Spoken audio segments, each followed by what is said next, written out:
What's up? It's your boy Skinny Pit. I'm Mr. Wildside, and today I thought that I would go ahead and introduce you guys to a couple tips and tricks of things I wish I knew, and some basic tutorial things as well that you should know before you start playing Tarkov, or if you already are playing but you want to enhance some of your skills, or maybe enhance some of your settings, or maybe just enhance some of your stuff in general. I will be here to go ahead and show you those things.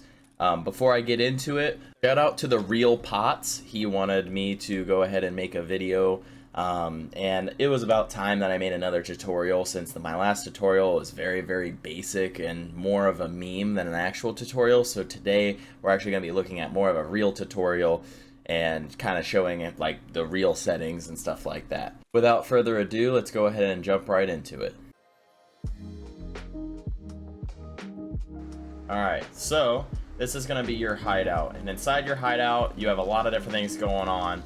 You know, for example, right here I have like a little Bitcoin farm to get Bitcoin, and then like over here I got a little weapon rack and stuff like that. But the idea of the hideout is to basically be your hub. This is where you do everything. So I'm going to show you all the facilities. So here's the starting. This is nutrition. It's where you make food. Then the next facility is going to be like your heating, and then your hideout like sleeping area, then your med station.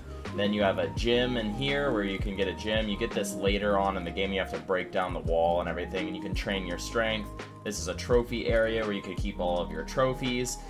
And then when we go back out here, then you also have your water collection, and then you have your Bitcoin farm, then you have your intelligence center, and then you have your workbench, then you have your laboratory, and then you have your stash. If you're not EOD, you have to upgrade that. Then here is basically a free weapons crate, and then here's your shooting range. Alright, so we're going to go and start by doing a little bit of a tutorial here. I'm going to show you how to sight your gun. So if you look in your bottom right corner, notice how this number is changing. You press page up or page down in order to do it, so you need a full-size keyboard. And the difference between it, if we look here, we shot head height and it hit him in the neck. And then we're going to sight it for 100 meters, and we're going to shoot again. And then boom, we look, and it was a headshot. So that's the difference between hitting a headshot and hitting a body shot.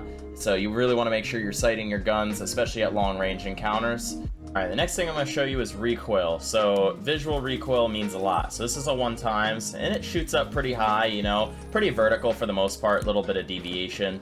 So with a 1x, it's pretty easy to compensate. You kind of just pull down and then you can hold it. So you see it's not too bad. You know, a little bit of visual jump, but nothing crazy, right? So here we're going to go and talk about recoil stats of guns themselves. So if you look here, we have a 97 vertical recoil and 236 horizontal. So this gun's going to jump sideways more than it's going to jump up and down. But as you can see though, 97 isn't too bad. It's a pretty significant jump down. You can see those blue bars are positive. If they were red, that would be negative. And we're going to go and swap sights out here just to show you the difference in recoil on the sight itself. So if you have, you know, a 2.5, this is a pretty close target, but look how much jump we have. When we had that 1x, it did not look like that, right? And if you try and obviously shoot something a little bit further range, you can just see just how much recoil you see visually, right?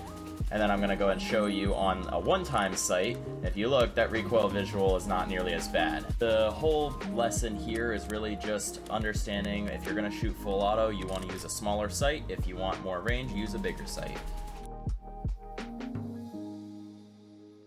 Alright, now on to the next part. This is where I'm going to show you my graphics. So I run 1440p full screen, textures on medium, shadows medium, level of detail, visibility stuff turned up a little, everything else low or off. You don't really need it. Turn your sharpness up to 1, you will kind of want that. But it does have AMD FSR if you want to use it. Another big thing too is make sure to turn up your FPS limits to make sure that they're maxed out, so then you're not sitting at 60 FPS if you could do more. Make sure to turn off grass, shadows, and the blur and all that stuff. That stuff is performance hitting and doesn't help anything. As far as post effects, I don't run anything, mainly because I don't find any need to. And it does give you a performance hit, so if you want more performance, you can turn that off and you'll notice it'll be a little smoother. As far as sounds, this is completely up to you on how you want to set it up. This is my settings, and I use the VoIP in game because I love to harass people and deal with all of that.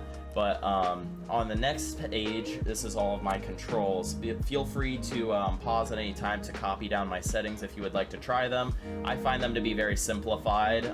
This game has a lot of controls, so it's hard to be simple. One of my favorite things, though, is when we get near the bottom, you'll see my slot 1 through, or sorry, not slot 1, but slot 4 through 7 are going to be bound to 4 and 5. And I do that on a press release system so that I can heal heavy bleeds and all that. So, yeah. Alright, now we're going to go ahead and talk about the traders. Now, the traders in game, you have Prapper, Therapist, Fence, Skier, Peacekeeper, Mechanic, Ragman, Jaeger, and Ref. There's a lot now. There used to be a lot less. The one trader I want you to focus on early game, though, is Fence. You want to build his rep because you can see that crown I just clicked on, and you can see that there's some pretty high tier gear in there. If you look at just like the normal Fence, you'll see, oh, well, there's not near as much high tier. The reason the crown is higher tier is these are items that players didn't insure and just left in raid. So you can find tier 5 armor, you can find fully kitted guns, you can find just about anything in that. But in the tier 1, it's just going to be guns and stuff that they sell to Fence, which is typically shittier. These are all of the quests and stuff, so if you accept this, you can see Fence will give me 0.02 rep. In order to kill some PMCs, so you gain rep by completing quests, whether it's the daily quests, weekly quests, or just the normal storyline. You'll gain reputation on all of the traders, which help you level them up. So I have tier 3 traders across the board, damn near, and I have max tier Fence, which is kind of nice. Now the next thing I'm going to show you is all the maps. So we have Factory, Customs, Reserve, Lighthouse, Shoreline, Interchange, Streets of Tarkov, Ground Zero, Labs, Woods. Labs you need a key card to go into, Ground Zero is a starter map, Customs is a starter map, Reserve is a good scav map to learn. You do need to know Woods as well to do some early questing. So really your maps you should be focusing on Ground Zero, Customs, Woods, Factory, Reserve is going to be the first 5 maps you should learn. Anything after that is just extra. Each map has a day and night time, so you can choose if you want to go at day or night. I always recommend day unless you have night vision or thermals, so just kind of take your pick there. Also make sure to insure all your gear, which is what I'm doing right here. So I'm paying $56,000. If somebody doesn't pick up my gear, then I get it back. You can also invite your friends and play with your friends. You just have to add them and invite them on the friend system. And that's about it. Thank you guys for watching this crash course, and do let me know how you guys liked it. Let me know if there's any information I missed or maybe information that you wanted to hear, and I will be making another one in the future. This was just like a very quick, like, here's of the basics, here's some stuff you should know kind of tutorial, so do let me know if there's anything that you do want to know more about. Maybe I can do some maps and run-throughs on maps and showing you how the maps work, etc.